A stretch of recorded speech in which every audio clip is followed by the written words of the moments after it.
This is Dylan McCutcheon. Dylan is probably the most experienced arm wrestler in our club right now that shows up regularly, and by far he's the most regular at practices. And not only is he practiced the most regular, but he practices the longest and the hardest out of everybody.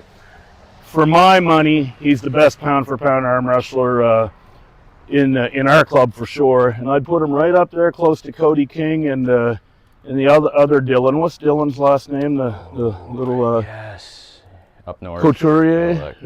Yeah. I'd put him right up there with those guys, pound for pound. You know, nipping at their heels. Anyway, it's Dylan's from Ontario, and how long have you been arm wrestling, Dylan? Oh my, I think it's been about 10, 12 years now. Is that it? I thought it was longer. But you're younger. Yeah, but you're younger than I. You see. Because you act a certain way, in my mind, you're in your 40s, but you just turned 30. I'm just a very quiet person. Yeah. Not big with interviews, but... you're a grown man, you know. I think it's actually been about 9. I'm not quite 10 yet, but I did start when I was fairly young, and I've always been trying to push it, and someday maybe be the talked about 200-pound guy. I don't think that's far off, and because you are quiet, you're probably talked about more than you talk about yourself. But I think it's pretty well understood around here that how good you are at this sport. And you know, since you've joined our club, I have to say we've jumped. Our whole club has improved. I know when I'm coming to practice when you're here that there's no, you know, because I'm a lot stronger than a lot of the guys in the club. So you know, some days you just if a wrong group shows up, you just hang on to people and. You don't really feel like you're getting much out of it. Yourself, yeah. They're getting more out of it than you. But when you're here, I got to fucking turn it on almost like it's a tournament. And there's days where I've had you pin me 10 times in a row where I just walk away saying, okay, I got nothing for them. And then today, you were just blasting me, taking my hand. Well, that was and you had mentioned that your hand wasn't feeling great, so the first thing I concentrated on was just getting that. Just getting that, yeah. And if I can get your arm out of the equation by getting your hand out of the way. Just taking me out of the because if you and I are deep in a hook, you cut through me usually. Yeah. But yeah, it's so what was up with the hand today? I think it's a little bit of mix of overtraining, just working really hard at work.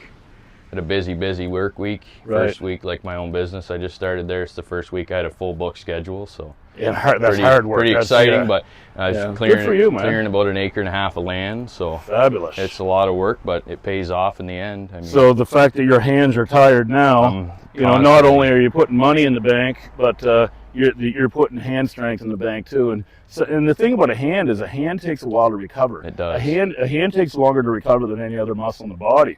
It's funny because these muscles recover in about 24 hours. Way faster. But this takes 7 days. Yeah, it can take up to a couple weeks, I find, with me to feel like my hand is even relatively fresh. So because I think I have a good hand.